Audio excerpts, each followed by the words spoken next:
Depuis le 11 août dernier, date à laquelle la préfecture a annoncé des nouvelles mesures de lutte contre l'épidémie de Covid-19, les activités touristiques sont suspendues dans les communes placées en zone rouge. En Guyane, la reprise d'activité pour les professionnels du tourisme aura donc été de courte durée et les choses ne devraient pas évoluer sur ce point. On rappelle que le préfet a déclaré il y a quelques jours que les loisirs étaient mis entre parenthèses tant que le taux d'incidence resterait à un niveau élevé. Pour en parler, pour faire le point sur la situation, nous sommes ce matin avec Jean-Marie Prévoto, le président de l'USOTG, l'Union syndicale des opérateurs touristiques de Guyane. Bonjour. Bonjour et bonjour aux auditeurs. Merci beaucoup Jean-Marie Prévoto d'être avec nous ce matin. On va commencer par une question d'actualité. Je ne sais pas si vous l'avez entendu, mais le gouvernement a annoncé hier que le pass sanitaire ne serait pas appliqué finalement dans les Outre-mer avant la fin de l'état d'urgence sanitaire, donc à peu près à la mi-novembre. Comment est-ce que les opérateurs touristiques, les professionnels du tourisme en Guyane se positionnent par rapport au pass sanitaire? Vous le voyez comme une réponse, comme quelque chose d'applicable avec vos clients ou bien, et comme d'autres commerçants l'ont déjà dit, comme une mesure qui va vous couper d'une grande partie de votre clientèle, à savoir les personnes qui ne sont pas vaccinées? Alors, en toute honnêteté, à mon niveau, je n'ai pas encore reçu de la part des membres de l'USOTG de réels retours par rapport à ça. Vous imaginez bien que certains sont tout à fait pour, l'appellent fortement de leurs vœux. D'autres pensent que oui, c'est nécessaire, mais se posent la question de sa réelle utilité, obligation, opportunité, quid des réels contrôles, voilà, est-ce que ça va être comme ça, pouf pouf, bref, voilà. Par contre, je suis sûr d'une chose, c'est que les acteurs du tourisme, tout corps de métier confondu, ne souhaitent qu'une chose, c'est de pouvoir travailler. Et dans votre lancement, vous avez dit que c'était vers le 11 août. Oui. Ça fait presque 1 an et demi, si c'est pas presque 2 ans, que le monde du tourisme est particulièrement impacté. Le monde du loisir est particulièrement impacté par ces mesures. Il y a déjà, dans certains domaines, des fermetures annoncées, prévues. D'entreprises touristiques? Oui, ça commence déjà. Il y a quelques mois, je disais le contraire. Je pensais fortement le contraire, mais maintenant, je me rends compte qu'il y a des retours qui nous viennent, pas seulement de notre syndicat, de l'USOTG, mais d'autres entreprises dans ce domaine-là. Parce que trop long, trop dur. Parce que pas de travail. C'est ça, c'est que il y a une incompréhension, il y a une résignation. En préparant un peu l'émission, il y a de cela quelques jours, je vous disais que j'avais passé, il y a de cela quelques semaines en arrière, presque 1 heure avec un membre pour le convaincre de ne pas faire de la délation. Pourquoi ? Parce qu'on se rend compte que certaines entreprises, que je nommerai pas ici, outrepassent les interdictions et communiquent ouvertement sur les réseaux sociaux.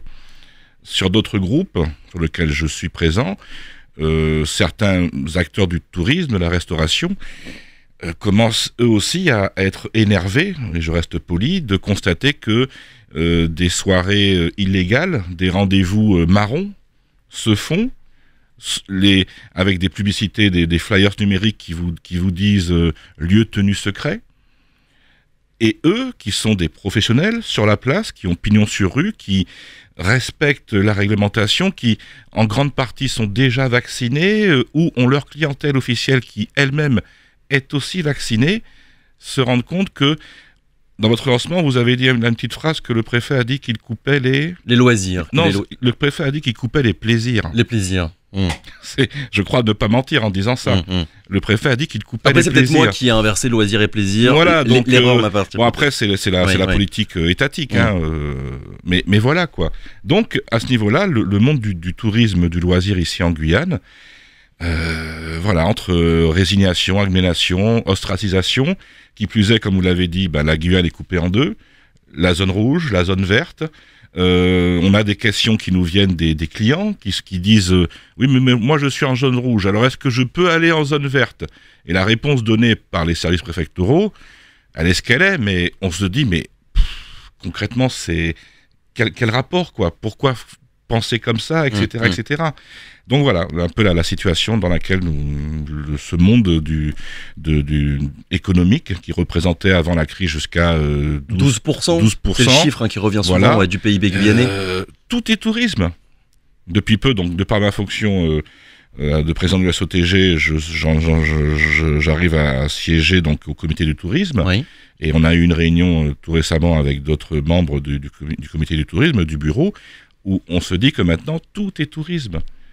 Vous sortez de Cayenne pour aller à Saint-Laurent passer un week-end, c'est du tourisme. Vous achetez un souvenir, c'est du tourisme. Vous consommez un produit de loisir pur, du style même une boîte de nuit quelque part, c'est du tourisme, c'est du loisir. Donc voilà, tout est tourisme.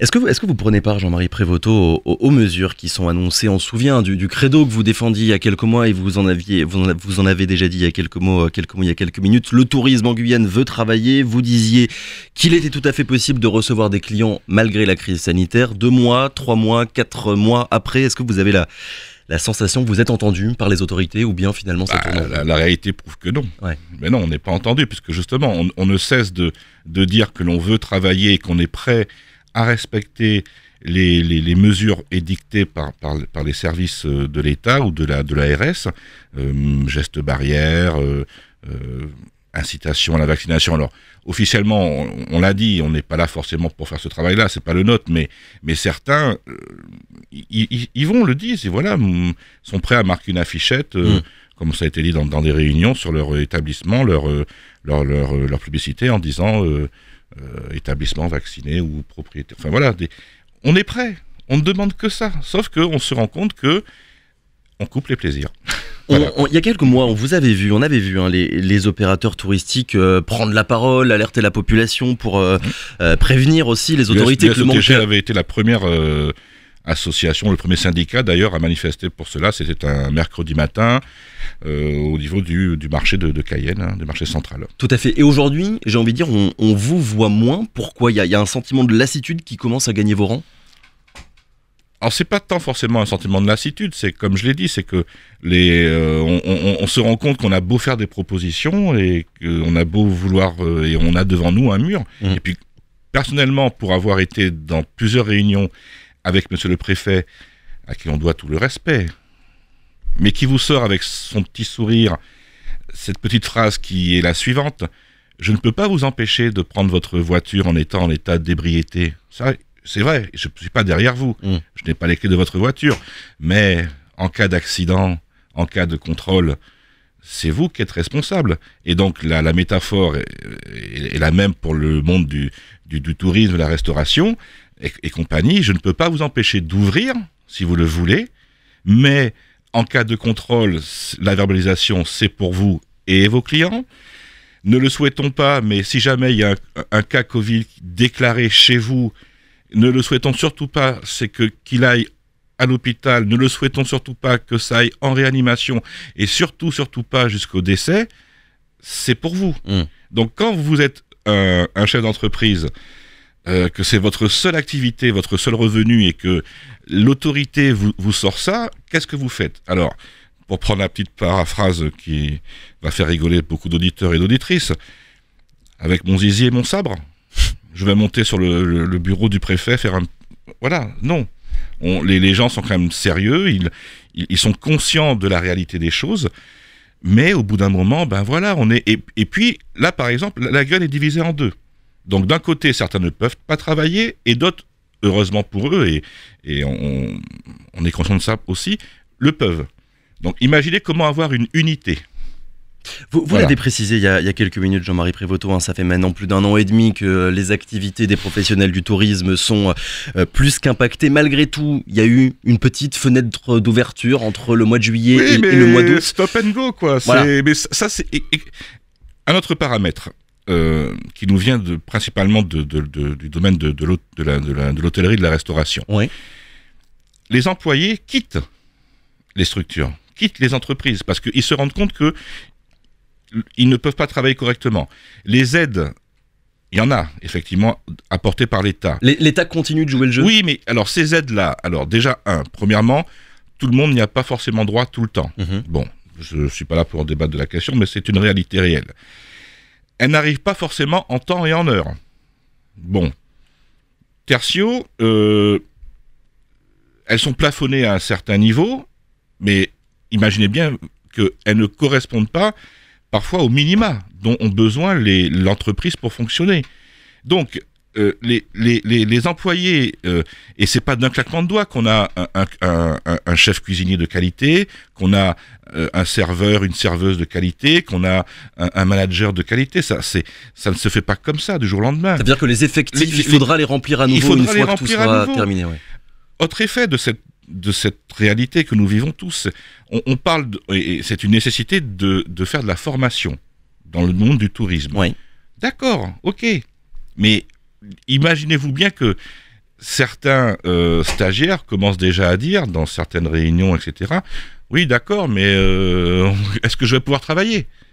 Donc tout ça, c'est pernicieux, c'est vicieux, ça instigue un climat délétère, un climat négatif, enfin bon, il y a tout un paquet de mots pour décrire la situation, et on se pose réellement la question. Voilà, et comme l'avait dit l'actuel maintenant président du comité du tourisme, mais qu'à l'époque ne l'était pas encore, Monsieur Le Ouest, dans une réunion en préfecture, il va bien falloir qu'on apprenne à vivre avec ce virus. On ne peut pas continuer vitam aeternam à couper une activité économique dans un pays, à mettre des gens en chômage partiel.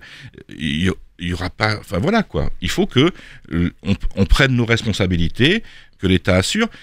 Pareil, je disais il y a quelques instants que certains en ont assez de voir fleurir des soirées illégales, etc. Les grandes surfaces, je crois savoir, moi, en tant que simple citoyen, qu'il avait été dit que c'était une personne par caddie. Sauf que depuis quelque temps, l'autre jour, j'étais dans une de ces grandes surfaces. Déjà, il n'y avait plus de gel à l'entrée. Le pipit ne fonctionnait pas, il était vide. Il n'y avait même pas un agent, comme c'était le cas au début, rappelez-vous, qui était là devant. Le magasin, la grande surface, comprenez bien, elle est back full, etc., etc. Donc, et à côté de ça, le petit restaurant qui a une terrasse, qui a la surface pour permettre à son activité de fonctionner, eh ben non, il est fermé. Mais c'est quoi la solution finalement, Jean-Marie Prévost ? La solution, c'est de manifester, c'est de rejoindre la mobilisation actuelle. Alors, mais voilà, la solution, c'est quoi alors ? Ça aussi, je l'avais dit il y a quelques temps. C'est quoi ? On va écraser la préfecture ? C'est ça la solution ? Personnellement, moi non, je ne pense pas que ça soit la solution, parce qu'il faudrait vraiment qu'on écrase complètement la préfecture. Il faut savoir ce qu'on veut. Tout le monde n'est pas prêt de le faire, ne le souhaite pas.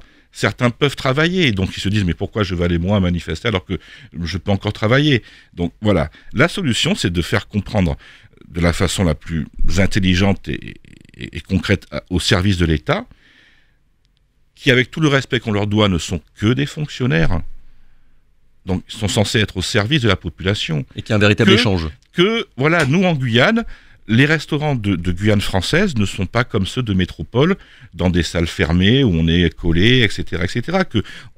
Quand Monsieur le Préfet nous sort en réunion que oui, il bloque les plaisirs, rappelons-le, parce que une étude américaine dit que la climatisation propage le virus. Oui, Monsieur le Préfet, mais moi, je suis par exemple guide, je travaille en forêt amazonienne. Ma clientèle, mon personnel n'est pas devant un climatiseur. Donc pourquoi vous m'empêchez de travailler ? Alors que par exemple, moi je suis vacciné et que ma clientèle en grande partie l'est aussi. Donc pourquoi vous m'empêchez de travailler ? C'est ça que le citoyen ne comprend pas vis-à-vis de l'autorité qui bloque d'un côté, mais à côté de ça, on a parlé des grandes surfaces il y a quelques instants, j'ai parlé des grandes surfaces. Les commerces asiatiques de proximité, eux aussi, ils sont avec une population devant qui ne respecte nullement ni les gestes barrières, ni ceci, ni cela. Et de mes yeux vus, je n'ai jamais vu ou ni entendu sur la presse radio écrite ou Internet une action coup de poing des services de police pour dire aux gens sortez devant le commerce. Dernière question, Jean-Marie Prévost, on le sait, le secteur touristique en Guyane n'est évidemment pas aussi puissant qu'aux Antilles par exemple, mais malgré tout, et vous l'avez rappelé, il représente... Alors, il n'est pas aussi puissant qu'aux Antilles, entre autres parce qu'il n'est pas uni, je pense. Voilà. C'était le sens de la question que j'allais vous poser. Est-ce que la crise sanitaire qu'on est en train de traverser avec, vous avez commencé à en parler, elle va permettre peut-être ça dans les mois qui viennent ? Personnellement, en tant qu'actuel président de l'Union syndicale des opérateurs touristiques, j'aimerais fortement que tout le monde soit uni et qu'on arrête un petit peu de se la jouer solo. Un avis sur la nomination de Jean-Luc Lewest au poste de... je ne peux que l'applaudir dès demain. Ouais. Voilà, tout simplement qu'enfin il y a un professionnel du secteur. C'est la première fois. C'est la première fois, donc voilà. Donc maintenant il a une charge énorme de responsabilité, de travail, et on est là pour aider à faire en sorte que le tourisme ait sa juste place dans le paysage économique guyanais, tant au niveau... Avec des moyens, parce que c'était souvent l'argument qui était mis en avant, il n'y a pas assez de moyens pour développer le tourisme. Alors, il faut des moyens, mais il faut aussi une vision politique. Ouais. Et puis, on le répétera encore à loisir, oui, le touriste, c'est quelqu'un qui vient d'ailleurs, mais il y a aussi le touriste local. Et ça aussi, Monsieur Lewest en est aussi conscient, les futurs clients, les futurs restaurateurs, cuisiniers, serveurs, serveuses, directeurs d'hôtels, guides, gérants d'agences de voyage, de réceptifs et autres. Ils doivent être guyanais. Oui. Non. De toutes les couleurs. Ah, je pensais que vous alliez parler de la formation. Non, vous parlez des touristes. C'est futur. C'est qui? Ce sont nos enfants.